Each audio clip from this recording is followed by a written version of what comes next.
사람은 어려울 때 진짜 그 사람의 모습을 알 수 있습니다. 예수님은 내일이면 십자가에 죽으십니다. 이제 곧 체포됩니다. 이런 어려울 때 예수님은 어떻게 하셨을까요?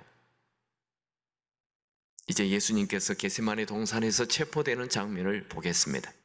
가룟 유다는 예수님을 체포하기 위해서 로마 군대와 대제사장이 보내준 하속들을 데리고 예수님 계시는 곳으로 왔습니다. 근데 이 성경에는 유다가 군대를 끌고 왔다, 유다를 고발하고 있습니다. 3절을 같이 읽습니다.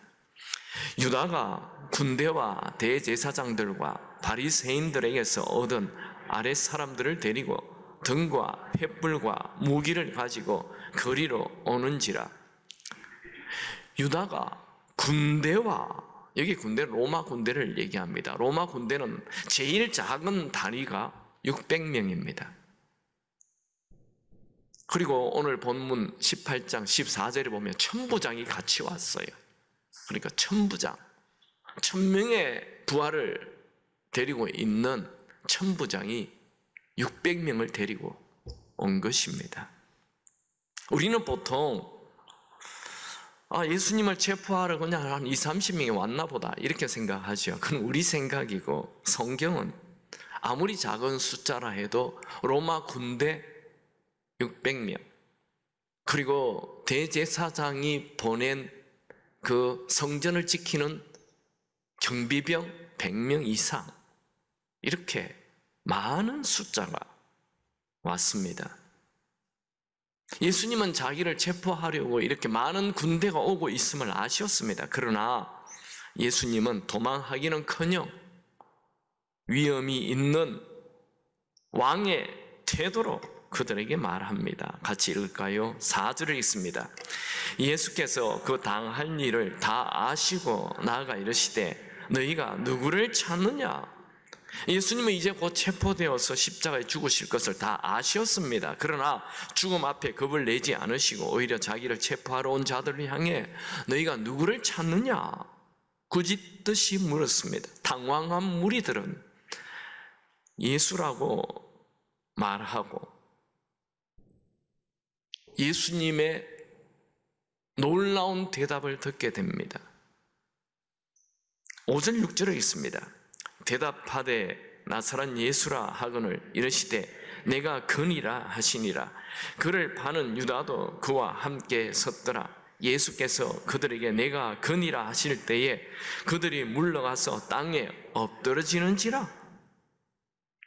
여기에 우리가 좀 이상하죠. 내가 그니라 했더니 사람들이 다 쓰러져 버렸어요. 여러분, 제가 어디 그 산에 우리 교인들하고 같이 갔는데 저를 잡겠다고 경찰들이 왔어요. 너희 여기 김원태 있느냐? 이렇게 얘기할 때 내가 그니라 그랬더니 그 사람 다 쓰러져. 그럴 수 있습니까? 이상한 얘기예요, 이게. 근데 이거는 번역의 문제입니다. 우리는 유대인이 아니기 때문에 이 말을 잘 이해하기 어려워요. 우리 성경에는 내가 그니라, 이 그라는 단어를 넣어놨어요. 근데 원어에는 그가 없어요. 그냥 에고 에이미 이렇게 얘기했어요. 에고 에이미라는 말은 나는 뭐뭐뭐뭐이다 이런 말입니다. 말이 안 되는 말이에요. 그러니까 번역이 안 되니까 이 그라는 단어를 우리가 집어넣어 놓은 거죠.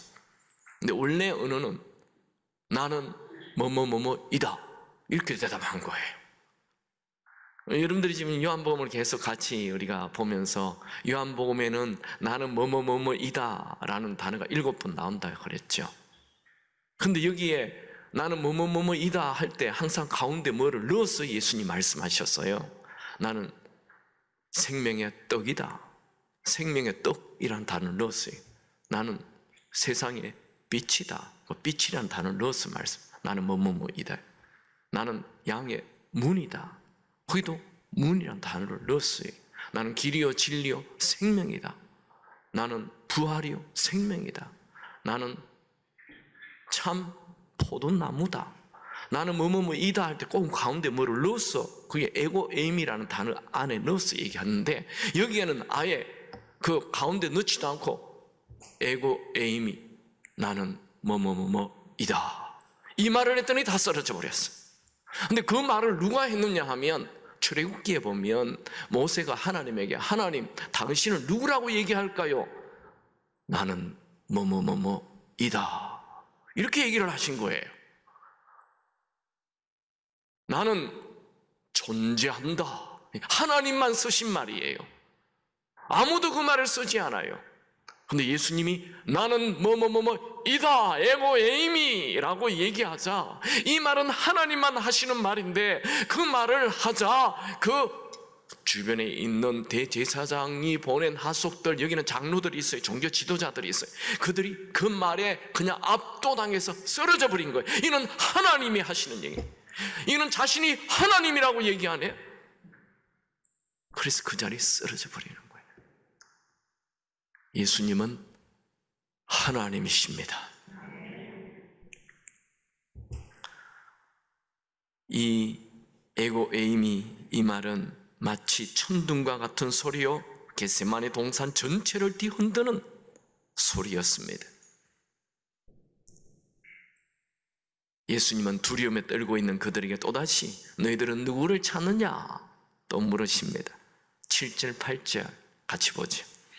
이에 다시 누구를 찾느냐 물으신대 그들이 말하되 나사렛 예수라 하거늘 예수께서 대답하시되 너희에게 내가 크니라 하였으니 나를 찾거든 이 사람이 가는 것을 용납하라 하시니 또 다시 예수님은 누구를 찾느냐 두려워하는 그들에게 나사렛 예수라 하니 에고 에이미 내가 뭐뭐이다. 그러자 곧바로 가룟 유다가 예수님에게 와서 입맞춤을 합니다. 배신의 입맞춤이죠. 군사들은 가룟 유다가 예수님에게 입맞춤을 할 때 이 사람이 나사렛 예수라는 확신을 가지고 예수를 체포하려고 가까이 옵니다. 그런데 예수님이 체포되기 전에 내 곁에 있는 이 사람들은 가도록 용납하라. 용납하라 라는 말은 허락하라, 내버려두라, 내어보내라 이런 말입니다. 예수님을 체포하기 위해 너무 많은 군사들이 몰려와 에워쌌기 때문에 이 군사들이 길을 내어주지 아니하면 제자들이 빠져나갈 수가 없습니다. 그때 베드로가 자기가 가지고 있던 칼을 뽑아서 예수님 가까이 있는 대제사장 종 말루고의 귀를 자르죠. 그때 예수님은 칼로 쓰는 자는 칼로 망한다 하시면서 칼을 칼집에 꽂으라 말씀합니다. 18장 10절 11절 같이 읽습니다. 이에 시몬 베드로가 칼을 가졌는데 그것을 빼어 대제사장의 종을 쳐서 오른쪽 귀를 베어버리니 그 종의 이름은 말루고라. 예수께서 베드로 들어 이르시되 칼을 칼집에 꽂으라. 아버지께서 주신 잔을 내가 마시지 아니하겠느냐 하시니라. 누가복음에 보면 예수님은 잘라진 그 말고의 귀를 붙여줬다고 기록하죠. 예수께서 일러 이르시되 이것까지 참으라시고 그 귀를 만져 낫게 하시더라. 예수님께서 떨어져 나간 말고의 귀를 다시 붙여주었을 때 예수님을 체포하려고 예수님 가까이에 있는 자들은 또다시 예수님이 행하시는 기적 앞에 압도당합니다. 얼어버립니다. 어떻게 떨어진 귀가 그냥 붙이니 붙어버립니까?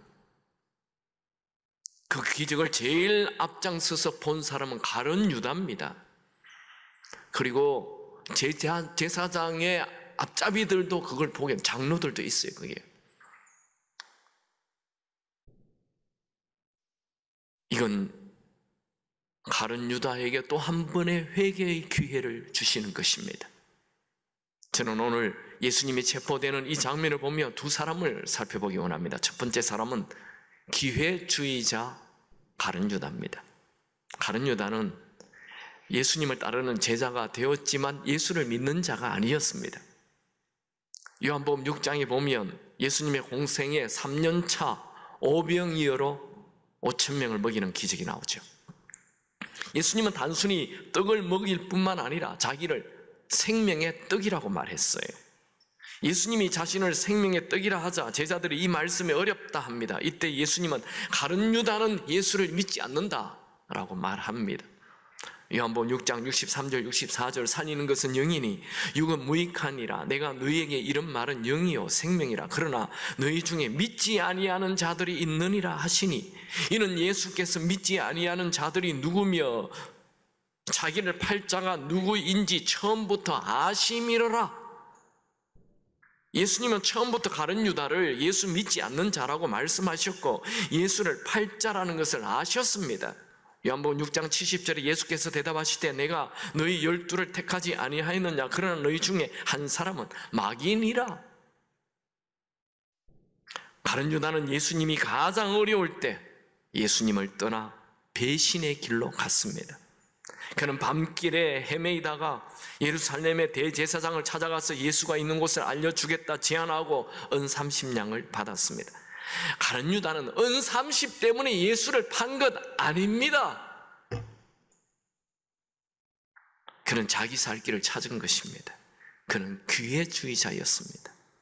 그는 자신의 성공을 위해서는 양심이나 도덕이나 신의를 다 버리는 자였습니다.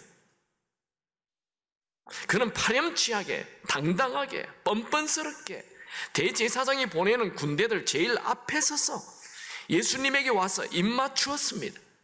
배신의 입맞춤입니다. 어떻게 3년 반이나 자기를 가르치고 먹이고 살리고 입혀주었던 이 예수님을, 스승을 버릴 수 있습니까?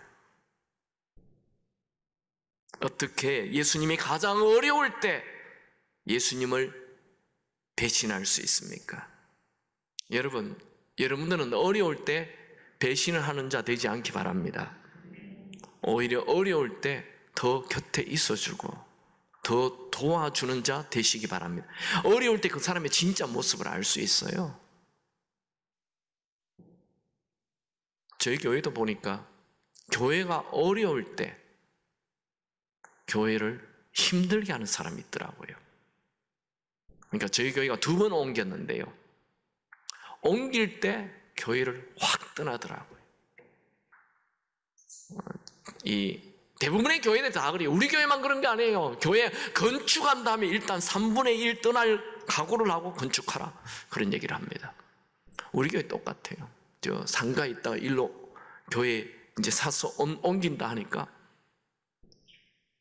교회 떠나더군요. 한 30가정인가 떠난 것 같아요.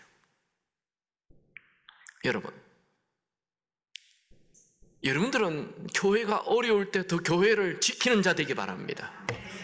그런 사람들이 복을 받습니다. 회사에도, 친구 중에도, 정치인 중에도 이 배신하는 사람들 많습니다.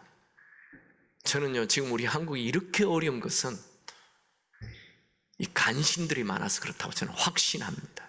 이 인류 역사가 항상 얘기한 간신들이 문제인 거예요. 자기에게만 유익, 지 가정만 유익, 나라는 어떻게 되든 말든 이거 생각하지 않습니다. 나만 유익하면 돼요.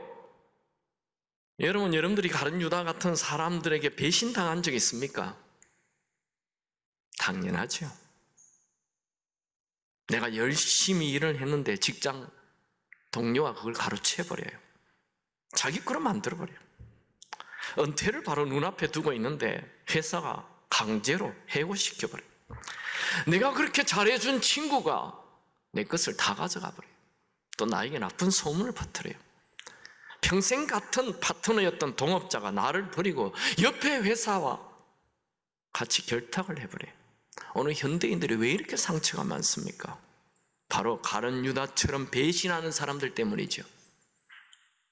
여러분, 인간 사회에는 늘 배신하고 배신당하는 일이 가득합니다. 인간의 이기적인 죄성 때문이죠. 여러분, 사람들에게 배신당하고 버림받을 때 너무 아파하지 마십시오. 앙심 품지 마십시오. 나만 손해입니다. 하나님은 우리 믿는 자들에게 일어나는 모든 것은 합력하여 선을 이루십니다. 우리 나라 기도합시다. 하나님이 합력하여 선을 이루실 것입니다. 예수님은 우리보다 더 심한 배신을 당했습니다. 예수님이 뭐 나쁜 짓 했습니까? 맨날 배신 당하고 병든 자 다 고쳐주고 좋은 말씀 다 했는데 그 무리들이 예수를 죽이라고 말하지 않았습니까? 예수님은 우리가 당한 배신을 다 아십니다. 예수님은 우리의 억울함을 다 아십니다. 예수님은 우리의 불공평하게 대우당하는 거 다 아십니다. 예수님은 우리의 가슴앓이 하는 거 다 아십니다. 그리고 아시는 것만으로 끝내지 않으시고 반드시 갚아주실 것입니다. 로마서 12장 19절 말씀 다 같이 읽죠. 내 사랑하는 자들아, 너희가 친히 원수를 갚지 말고 하나님의 진노하심에 맡기라. 기록되었으되 원수 갚는 것이 내게 있으니 내가 갚으리라고 주께서 말씀하시니라. 그러면 예수를 판 가룟 유다는 잘 되었습니까? 예수에게 입을 맞추는 순간 이제 모든 일이 내 뜻대로 되었다. 잘 되는 것 같았습니다. 그러나 더 이상 그가 어디로 가야 할지 몰랐습니다. 그는 어둠 속에서 헤매었습니다. 양심이 가책이 되었습니다. 가룟 유다는 어둠 속에서 자신을 증오하다가 예수님이 빌라도 법정에 넘겨지기 직전에 대제사장에게 찾아가서 은 30을 돌려줍니다. 그는 은 30 때문에 예수 판 것 아닙니다. 마태복음 27장 3절 4절 그때 예수를 판 유다가 그의 정죄됨을 보고 스스로 뉘우쳐 그 은 30을 대제사장과 장로들에게 도로 갖다 주며 이르되 내가 무죄한 피를 팔고 죄를 범하였다 하니 그들이 이르되 그것이 우리에게 무슨 상관이냐 네가 당하라 하거늘 가룟 유다는 예수를 판 것을 후회했습니다. 후회가 산더미처럼 밀려왔습니다. 그러나 그는 회개하지 않았습니다. 후회와 회개는 다릅니다. 후회는 누구나 다 할 수 있죠. 후회는 절망만 가져다 줄 뿐이지 중요한 것은 회개입니다. 여러분 무엇을 잘못하였을 때 후회만 하지 말고 회개하시기 바랍니다. 가룟 유다는 예수님 앞에 나가 제가 범죄했나이다. 제가 배신했나이다. 저의 죄를 용서하여 주옵소서 하며 회개하지 않았습니다.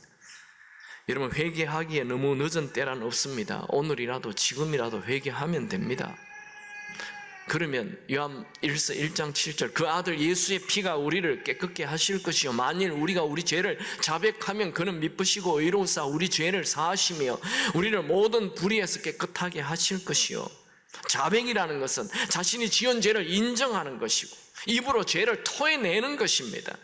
여러분 죄에 대해서는 합리화하면 안 됩니다. 변명하면 안 됩니다. 정직하게 고백해야 합니다. 그리고 그 죄에서 완전히 돌아서면 됩니다. 진정한 회개는 후회를 넘어 죄를 고백하고 가던 길을 돌이키는 것입니다. 열차로 비유한다면 후회라는 것은 자기가 지금 타고 가고 있는 이 열차가 잘못된 방향으로 가고 있다라는 것을 알고 탄식하는 게 후회입니다. 회개라는 것은 내가 지금 잘못된 기차를 타고 가고 있다라는 걸 알았으면 탄식만 하지 말고 내려서 다른 기차로 갈아타는 것이 회개인 것입니다. 죄를 고백하고 회개하는 사람에게 새로운 기회가 열립니다. 그 사람에게 회복의 축제가 임합니다. 여러분 주님을 배반한 일이 있습니까? 주님과 약속을 깨뜨린 것이 있습니까? 양심의 찔림이 있습니까? 주변 사람들을 배신한 것이 있습니까? 내 이익을 위해 주변 사람들에게 상처를 준 것 있습니까? 그만 어두운 가운데 헤매지 말고 곧장 예수 앞에 엎드려 회개하시기 바랍니다. 가룟 유다는 예수님에게 가서 자기의 죄를 회개하지 않고 은 30냥을 던지고 스스로 목을 메고 죽었습니다. 마태복음 27장 5절 유다가 은을 성소에 던져놓고 물러가서 스스로 목매어 죽은지라. 가룟 유다는 예수를 배신하고 어둠 속에 방황하다가 더 이상 갈 길을 잃어버렸습니다. 가룟 유다는 예수를 배반한 것이 후회가 되었습니다. 가룟 유다는 무엇보다 그의 마음 안에 예수님이 없었습니다. 그는 3년 반 동안 성공 예수를 바라보았습니다. 여러분, 성공 예수를 바라보지 말고 주인 예수를 바라보시고 주인 예수가 원하는 대로 사시기 바랍니다. 그러면 생각지 못한 일들이 일어날 것입니다. 생각지 못한 은혜가 부어질 것입니다. 두 번째 사람은 살리는 자 예수입니다. 다른 유다는 자기 살고자 예수를 죽이는 데 앞장서고 결국 자기 자신도 죽이고 말았습니다. 반면에 예수님은 체포하는 마지막 순간에도 살리는 자로 사십니다. 예수님께서 겟세마네 동산에서 기도하실 때 로마 군대와 대제사장 성전 하속들이 칼과 창과 무기를 들고 찾아왔을 때 너희가 나를 찾거든 대신 이 사람들 가는 것을 용납하라. 아니, 자신이 체포되어 십자가에 죽게 되는데 주님을 버리고 도망갈 제자들, 그리고 예수를 부인할 자들을 다 알면서 그들이 뭐 그래 중요하다고 그들이 가는 것을 용납하라 말씀합니까? 또 혈기 부리고 대제사장 말고의 길을 잘랐을 때 뭐 그리 답답하셔서 그 말고의 귀를 붙여 주었습니까? 다 제자들을 살리기 위함입니다. 만약에 말고의 귀를 잘랐을 때 예수님이 이 귀에 안 붙여줬으면 이 귀 잘린 이 사람이 베드로는 끝까지 끌고 갔을 것입니다. 그럼 베드로 죽는 거예요. 예수님은 끝까지 제자들을 보호합니다. 예수님께서 제자들이 이 위기에서 빠져나가도록 부탁한 것은 하나님의 말씀을 응하기 위함이다 기록하죠. 18장 8절 9절 예수께서 대답하시되 너희에게 내가 거니라 하였으니 나를 찾거든 이 사람들이 가는 것을 용납하라 하시니 이는 아버지께서 내게 주신 자 중에서 하나도 잃지 아니하여 사옵나이다 하신 말씀을 응하게 하려 함이라. 여러분들이 예수님을 주인으로 모셨습니까? 그렇다면 여러분들은 하나님께서 예수님에게 붙여주신 자들입니다. 여러분은 여러분이 예수님을 믿은 것이 아니라 예수님께서 선택한 자입니다. 요한복음 15장 16절 너희가 나를 택한 것이 아니요 내가 너희를 택하여 세웠나니. 여러분, 예수님은 자신이 체포되는 순간에도 하나님께서 자신에게 붙여준 제자들을 보호하길 원했습니다. 예수님은 지금도 죄를 짓고 실수하고 넘어지고 깨어질 우리를 보호하길 원하십니다. 예수님은 곧 자기를 배반하고 도망갈 그 제자들을 버리지 않고 사랑하였습니다. 예수님은 위기에 빠진 제자들에게 피할 길을 만들어 주셨습니다. 여러분, 예수님은 여러분이 어려운 일을 당하면 피할 길을 만들어 주실 것을 믿으십시오. 미국의 제리 포웰 목사님이 이스라엘 백인 수상에게 이스라엘이 그 중동 전쟁에서 기막힌 승리를 이룬 비결이 어디 있냐 물어봤습니다. 그때 백인 수상은 그건 우리 군인들의 지휘관 때문입니다 라고 말했습니다. 이스라엘 지휘관들은 부하들에게 앞으로 전진 이런 명령을 하지 않는다. 대신 나를 따르라 하면 자기가 앞에 나간다는 거예요. 그것이 이스라엘 군대가 작은 숫자지만 이 승리하는 비결이었다 말하였습니다. 예수님은 우리에게 멀리 서서 도망가라, 피해라 그런 말만 하시는 분이 아닙니다. 예수님은 우리 앞에 앞서서 길을 만들어 주시는 분이십니다. 여러분, 사드락과 메삭과 아벳느고가 불문불 속에 들어갔을 때 불문불 속에 하나님의 사자가 있었던 거 기억나시죠? 여러분이 고난당할 때 하나님은 멀리 계시지 않습니다. 여러분 곁에 계시고 여러분의 피할 길을 주실 것입니다. 예수님은 우리를 한 번 사랑하면 우리를 사랑하시되 끝까지 사랑하시는 분이십니다. 예수님은 우리가 어려움 빠질 때 홀로 내버려 두지 않고 우리를 살리길 원하십니다. 이 예수를 의지하시기 바랍니다. 말씀을 정리합니다. 어려움이 올 때 우리는 어떻게 해야 합니까? 첫 번째로, 가룟 유다는 어려울 때 나만 살겠다고 예수님을 배신하고 눈에 보이는 이익 따라 움직이는 기회주의자로 살았습니다. 가룟 유다는 예수님을 따라다녔지만 예수님을 주인으로 모시지 않았고 예수를 성공의 수단으로 생각하였습니다. 그는 예수를 배신하고 양심의 가책을 받고 후회만 하였지 회개하지 않았습니다. 결국 그는 자살로 인생을 마쳤습니다. 두 번째, 예수님은 어려울수록 기도의 자리로 갔고 자신이 체포되면서도 제자들을 살리셨습니다. 예수님을 버리고 도망갈 제자들을 포기하지 않고 보호하였습니다. 예수님은 예수님을 부인할 것도 알고 포기하지 않고 보호하였습니다. 여러분, 예수님은 우리가 죄 지을 것도 아시고 포기하지 않습니다. 예수님은 절대로 우리를 포기하지 않고 사랑하십니다. 심지어 예수를 팔고 배신하려고 하는 가룟 유다까지도 포기하지 않고 끝까지 회개의 기회를 주신 분이십니다.